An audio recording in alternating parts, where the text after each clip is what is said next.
Hello, I'm Sarah Simi, and this is PullOut.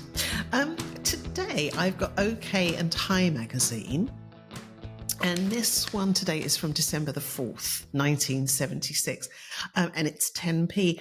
I did suspect it was going to be very Christmassy, but it's not, so don't worry. It's not really Christmas themed at all. The only thing that refers to Christmas in it at all, actually, on the cover is Countdown to Christmas, look great the OK way.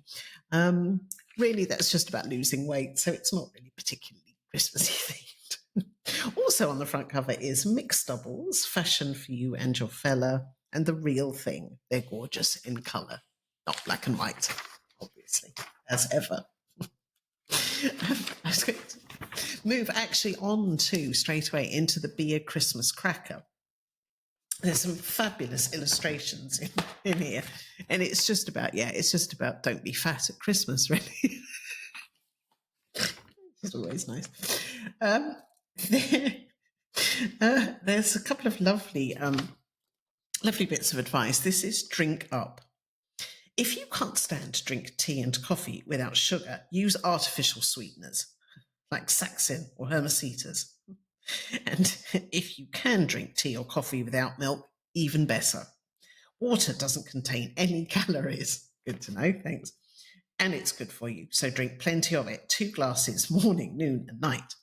Have a glass of water when eating a meal. I don't think this is terribly scientific. Have a glass of water when eating a meal, as it helps swell the food in your stomach, which makes you feel fuller without adding extra ounces. It's sort of general advice. It's kind of don't eat cake, really. This is it's all in the mind. Let's face it, dieting needs lots of willpower. So when you start your diet, make things easy on yourself. If you find it easier to diet when you're at school or work, start on a Monday morning. Or if you can resist the temptation of food more easily at the weekend, start then. This is lovely. Another great dieting aid is to get hold of a picture, either of someone very fat or someone beautifully thin. Stick this picture in a place where you'll see it every day, and whenever you feel the urge to stuff your face, take a look at it. It really helps, as it's a constant reminder either of how you want to look or of how you don't want to look. Standing in front of the mirror in your bra and pants does wonders for the appetite. No holding in the spare tyres now. Let it all hang out. And your willpower will strengthen instantly. There's also, they always like to pop in some exercises for you to do. Always rather simplistic, but this is lovely. This is knees bend, arms stretch. So it describes some exercises that you can do to be slim for Christmas. This is flatten your tum by lying on the floor with your knees bent and your arms straight out above your head. Then raise your body into a sitting position and touch your knees with your hands. Do these exercises 10 to 20 times every day and stick to your diet. Because Christmas is coming and every guy wants his girl to be the fairy on the tree, not the elephant.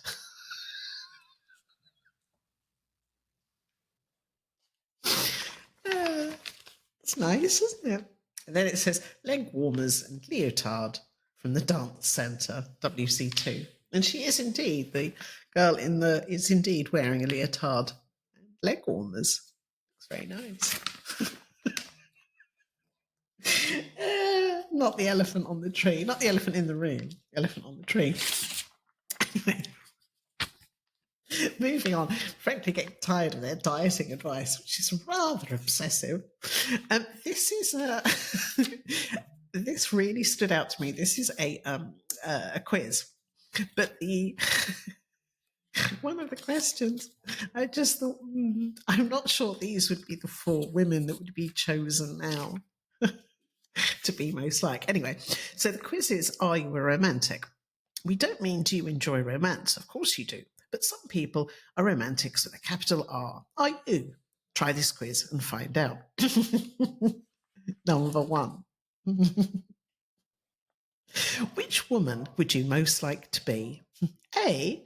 Bridgette Bardot. B. Margaret Thatcher. C. Britt Ekland. D. Suzi Quatro. I'm going to go A. Bridgette Bardot. Why not? These questions are great. Number 4. Do you believe in, tick as appropriate, A. Fate. B. Eternal promises. C. Love at first sight. D. 50 years of blissfully happy marriage. Number 6. If your choice were limited to these jobs, which would you choose? A. Nursing. B. Dancing or acting. C. Working in antiques. It's quite specific. D. Some kind of teaching. It's a bit thrown away at the end there. Yeah, whatever. Some kind of teaching. 7. Which of these qualities would most attract you in a man? Courtesy and chivalry. B. Honesty and directness. C. Incredible good looks. D. Great sense of humour.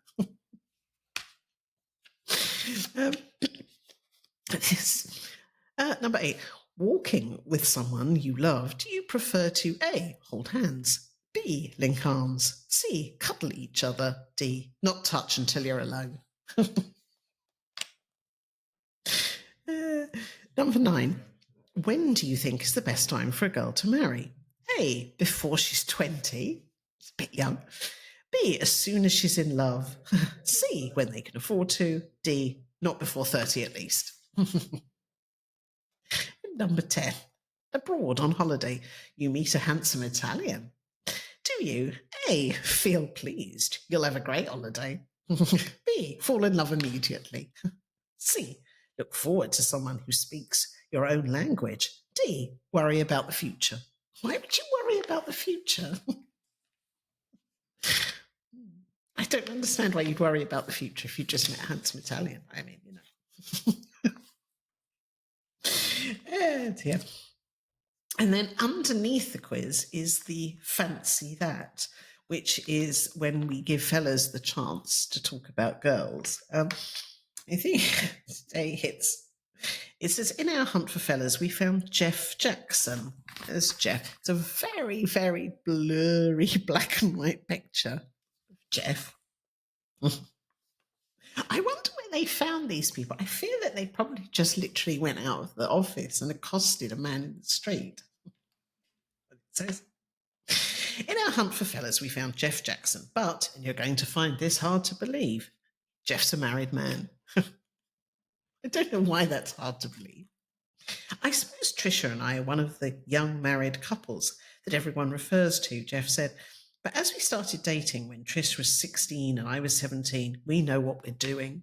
Good. We asked Jeff if he ever felt tied down when he saw his friends and workmates out having fun. Is that the implication that once you got married, which was the implication in the 70s, you never went out or had any fun afterwards? Most of my mates are married too, Jeff laughed. But in any case, I think Trisha and I have as much fun now as we ever did.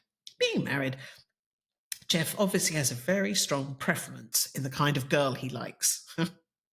But we were still surprised when he calmly said that he likes Trisha being possessive about him.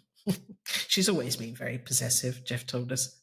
For instance, if we go out, she hates me to talk to other girls. But I'm glad she does, because it shows she really cares and feels the same way I do. I'm not quite so intense, though. I just don't like her to talk to other men. With mortgage repayments to meet on their maisonette to meet every month, Jeff's got to work hard at his job as a photographic retoucher. That's called Photoshop nowadays. But he still finds time for a few hobbies. Building model aeroplanes. Rumour has it. His favourite is nicknamed Freddie Flyer. And fishing. And he also likes fishing. We asked Jeff how he felt about wives in general having careers.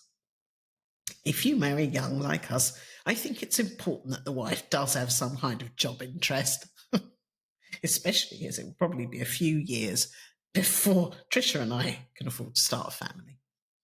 Though, of course, it's never as cut and dried as that, he added. I mean, we never really planned to marry quite so young, but we did. It's a bit of a non-interview, isn't it? I don't really care for Jeff. I've moved on to the You're a Star letters swap shoppy kind of page. The swap shop today is... This is so specific. You love the specificness of this. I'd like to swap or sell my blue wedges. They have 3.5-inch heels and are in VGC. If anyone has anything to do with BCRs, Bay City Rollers, or would make an offer for them, please send an SAE to 65 Longland Drive, Totteridge, London, N20. I love that people are just sending random stuff around in the 70s. Another one. I will swap pictures of your choice for anything on Queen, Linda Lewis, or Suzi Quatro. Please send details to Melanie Rawlingson, King Street, Kings Lynn, Norfolk. And I swap pictures of your choice. God, that's a real picket mix, isn't it? You don't end up with anything. And lastly, pics of Rod Stewart, G-Band, Glitter Band, Donny Osmond, Mud, Kenny Stevenson's Rocket, and Slick for pics of the Rollers. Write to me. Patrick Sherricks, on Stoneclough Road, Kearsley, near Bolton, Lancashire. The eBay that was. This, I think, may be one of my favourite articles we're moving on to that I found for a while. It's the OK Guide to Your Guy. It's part 1. Unfortunately, I don't have part 2. This is part 1. They've based on finding out what your guy is like on 3 things. One of them fairly standard, star signs. Okay, yep, we can understand that. One is how does he doodle, which again, okay, yep, I've seen similar articles. Oh, but the one that made me laugh the most, they have based your guy's personality on what colour pajamas he wears. It's very specific. So let's start. What colour are his pajamas? Does he always wear black? Are his bedroom walls blue? Is your yellow dress his favourite? Does he tell you he can't stand purple eyeshadow? Suss out which colours he loves and which he loathes, and you'll be well on the way to sussing him out. I don't think this is very scientific. Still. So, red. He loves it because he's very aggressive and outgoing. He thinks life is for living. He loathes it because he's longing for a quiet life. He feels everyone is aggressive towards him. Blue. He loves it because he loves calm and peace. He hates change and sticks to the same old places. He loathes it because he feels that his life is very run-of-the-mill and that he's missing out. Green. He loves it because he's a dutiful son, a hard worker, and a loving boyfriend, an all-round good guy, in fact. He loathes it because he feels other people don't understand what he's really like. God, this is an awful lot to get out of the colour of your pyjamas. Yellow. He loves it because he's extremely artistic and imaginative, although he's a talker rather than a doer. He loathes it because he's a pessimist. A long time ago, he had some bitter disappointments in his life that still torture him. Purple. He loves it because he believes that there's no other guy quite like him, which is probably true. Few people are that conceited. I'm assuming this would have gone for Prince, wouldn't it? He was a big fan of purple. He loathes it because he's a very sincere and frank person and expects other people to be the same. brown. He loves it because he's got a very strongly developed sense of what one ought and oughtn't to do. But he's such a decent, reliable guy that people often take advantage. He loathes it because he likes his name splashed across the headlines in big, bold print. He just wants to be noticed, to be talked about. Black, he loves it because he's going through a bad patch. Things are getting on top of him. Why would you love it if you were going through it? Anyway, never mind. He loathes it because he's determined to be his own boss. No one is going to push him around. Grey, he loves it because he feels the pace of life is a bit hectic for him. He'd like to be on his own for a while to sort himself out. He loathes it because he's feeling fed up. He wants adventure. That's really quite a lot to learn, isn't it? From the colour of your boyfriend's pajamas. I see pink isn't mentioned. Clearly, guys can't like pink. But anyway, the doodling section, which has got some random doodles shown, which don't look like anything that I doodle, but yeah. It's so so you're supposed to, this made me laugh. So how does he doodle? Next time he doodles in his diary, oh, this is great, or scribbles on a ciggy packet.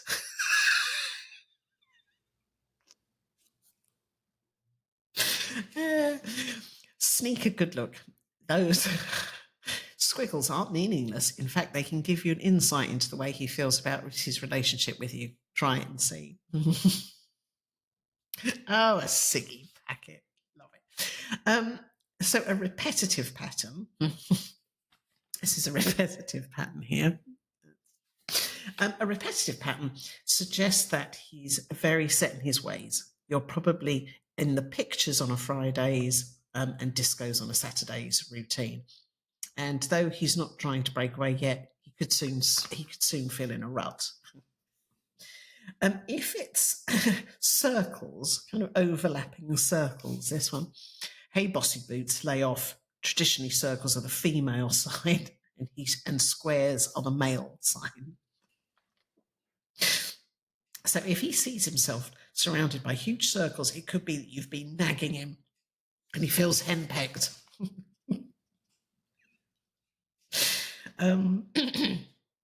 This is a drawing of a house with flowers around it. Well, you've nothing to worry about. He's obviously very contented and secure with you, looking forward to settling down. Incidentally, the more flowers, the merrier, because they prove he's romantic. Hang on to him. He's a rare member of the male species.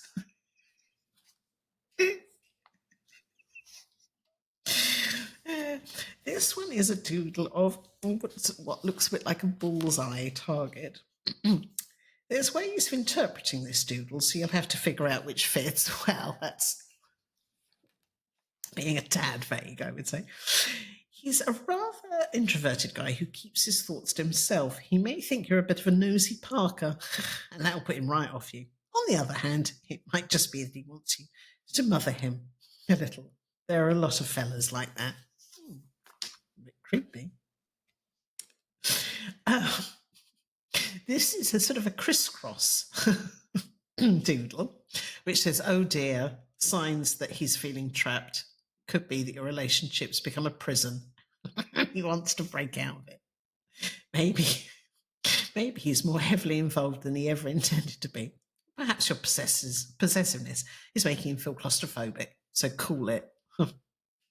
That's quite a lot to get from some crissy-cross lines. Okay. This one is rather simplistic little doodle of a little male and female smiley faces. I'm going to guess that they're going to think this is a good thing. Smiley faces. This guy's in love. He's got the happy, confident, on top of the world feeling, and hopefully it's all because of you. Just as long as the corners of that mouth stay up, it could be happy ever after.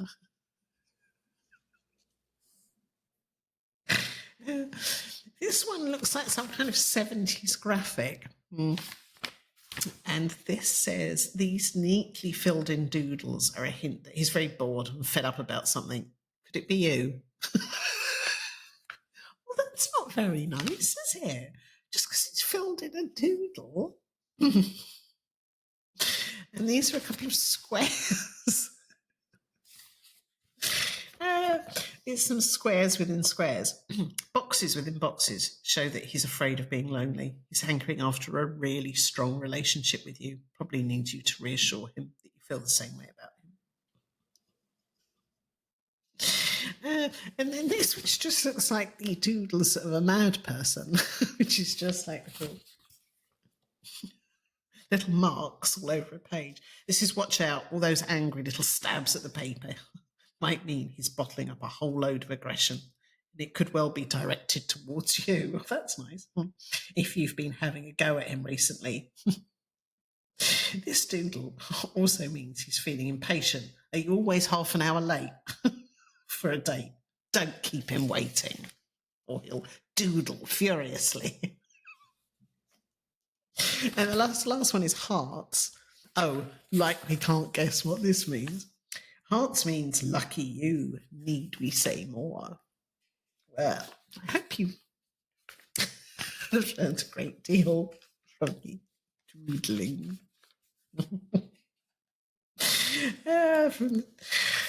Oh, goodness me. There also, as I said earlier, there's one which is the whole what your fella is like based on his star sign. There's quite a lot. I picked out Aries. This guy reckons he's a bit of a toughie, and his aggressive attitude probably lands him in a few fights. That's nice, isn't it? A booze up with the lads, nattering about cars, of course, is his idea of a great night out. Basically, he's a man's man, although he can be affectionate and very protective. He hasn't got a clue what makes a girl tick. Woman-wise, he's the true. He's the me Tarzan, you Jane type, looking for a lady he can dominate. Isn't that nice? I like that he gets into fights. Oh dear. This other one is, I was just going to read out a couple of the other ones, which are funny. Leo is his cocky cheek. His cocky cheek can be a bit off-putting, but do delve deeper, because he's very warm and generous and loves giving extravagant presents. He goes for the good things in life and is a sucker for status symbols, trendy clothes, a flash car, if he can afford it, and glamorous girls. He's got a big ego that needs boosting and appreciates an audience. So flatter this guy and he'll follow you anywhere. Capricorn. Unfortunately, he can be a bit of a downer because he always looks on the dark side. If his mug of beer is half full, you'll see it's half empty. Work occupies a big slice of his life, mainly because he's scared of getting involved with a girl in case he gets let down. Convince him you care and he'll be faithful. Libra, definitely a ladies' man. He really seems to understand the way our minds work. Must be a genius. He places a lot of importance on appearances and is dying to mix with the beautiful people. A great chatter-upper. He loves being in love, but when the first glow dims, he'll probably be off. He's scared stiff of being tied down to the lady who hooks him. And so we'll have to play it very cool indeed. Good. Well, I think we've learnt a lot there. That prints like purple, mainly. I've moved on to Sally's Super Guys that we enjoy so much. It's just Sally being randy about and that she's picked out. This one is, this did make me laugh. This is titled McCloud Goes Green. It's just the way this little bit is it's written. It's made me laugh so much. Don't ever make Dennis Weaver a nice hot stew if you want to keep him around for a few hours. Because Dennis is a vegetarian, doesn't eat meat. Now, There's many questions here, but firstly, you can make a stew. Doesn't have meat in it. And secondly, why would you ever suddenly think to yourself, I might make Dennis Weaver a nice hot stew? I grow my own food out in the backyard, he confessed. It's great because the food comes straight from outdoors onto my plate. That way, it's really fresh and much tastier than anything you buy in a shop. I don't eat meat because I was brought up on a farm and learnt to love and play with all the animals. I never realised that I might have to eat them afterwards. So yeah, don't make Dennis Weaver a stew, whatever you do. This is a picture of Dennis Weaver. There's a lovely picture of Dennis Weaver, a large cowboy hat on. So I'm sure it's all good to know. Then there's a little bit about Suzi Bardot, who was a very famous golfer in the 70s. And this little bit is called Suzi and His Birdies. How do you think you'd feel if you went from earning £40 a day to 4p a day? Well, disappointed, I would think. Well, that's what's happened to dishy Spanish Suzi Bardot, 19. Oh, was he only 19 then? He's been showing our golfers a thing or two and earning £40 a day for it. But in a couple of months, I have to do the national service for the Spanish army, Suzi says, and that involves getting my hair cut. He seems a lot more concerned about having his hair cut than he does only earning 4p.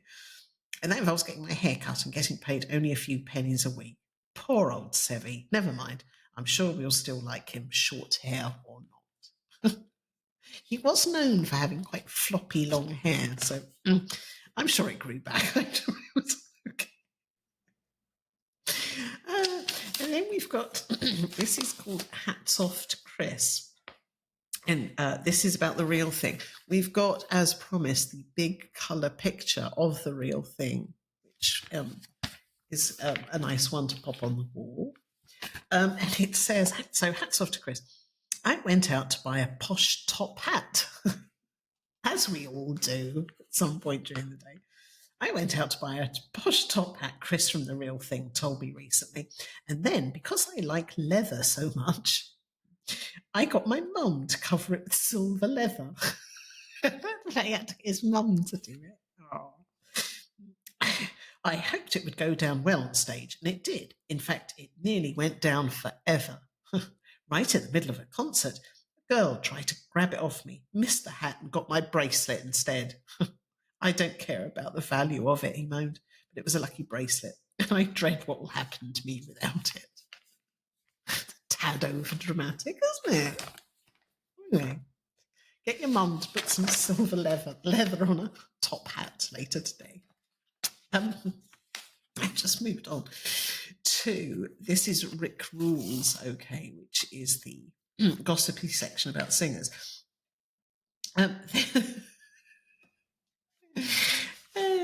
This made me laugh. This one is Terry Gets the Bird. And by the way, I don't know who Terry is and I don't know who the arrows were, but let's not worry.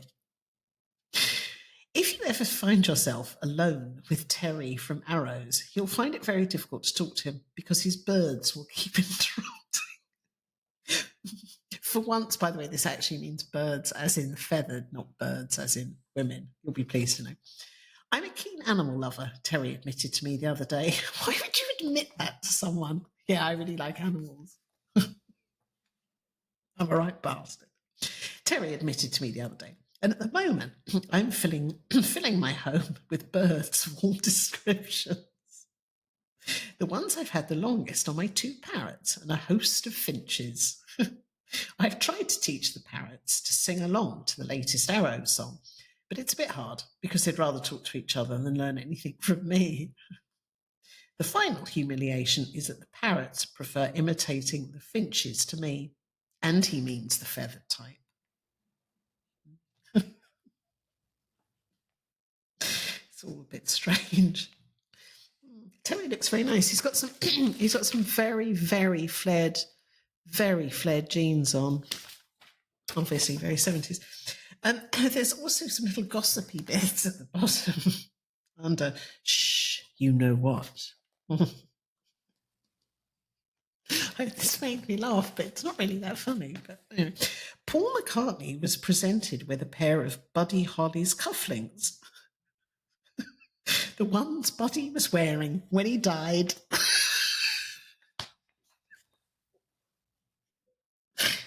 They said it in a really upbeat way. The next one is, when Roy Wood and his girlfriend first dated, they ate flowers. It was because Roy ordered an exotic cocktail. Well, it's different. But why did they have to eat the flowers just because it was on a cocktail? I don't know. There are things I don't understand. And then lastly on this page is the thing about Rod Stewart. It says, it's not just Rod who wears all his own clothes. Rod's one of the many stars who likes to give his clothes to charity so they can be sold for a worthy cause. So next time a fella invites you back to see Rod's pajamas, it might just be true. Rod's pajamas is a whole new level of euphemism. Anyway, there we are. You might get to go to bed with someone wearing Rod's pajamas. Lucky you. Well, we're finally on to the problem page. Hurrah. Oh, there's lots to get stuck into. And so I'm afraid a really creepy one. Oh dear. Creepy ones. Anyway, let's start with Dear Helen. We've got Helen and Pat answering today. Dear Helen, I went out with Adrian for 2.5 months and we really hit it off. Then he went away for a couple of weeks. When he came back, he told me how much he'd missed me and how much he loved me. We had a good time that night, right? Thanks for sharing. We had a good time that night, but I haven't seen him since. That was 10 days ago. I now realise I love him a lot too. Please help. Oh, darling. Sure anyone is going to help. I love that. We had a good time that night. Anyway, what's Helen got to say? I think she's going to have to let her down gently, isn't she? If Adrian was really serious when he told you that he loved you, I can only think that something has come up or gone wrong. He's simply not been able to come and see you. Yeah, that's not true. I don't think Adrian had a good time. That's why he's not seeing you. If he wasn't serious when he said it, then he's the sort of boy who's a heartbreaker and you'd be better off without him. But the only way to find out why he hasn't contacted you is for you to get in touch with him. Yeah, he's not going to answer. Ring him up, write him a letter, or call round for you for right to know where you stand. Yes, write him a letter. He'll pop that in the bin, don't worry. This is the creepy alert. Yeah. Dear Helen, we are 2 girls with a problem. Our office manager is always making passes at us, which we don't like because, apart from anything else, he's old, fat, and unattractive.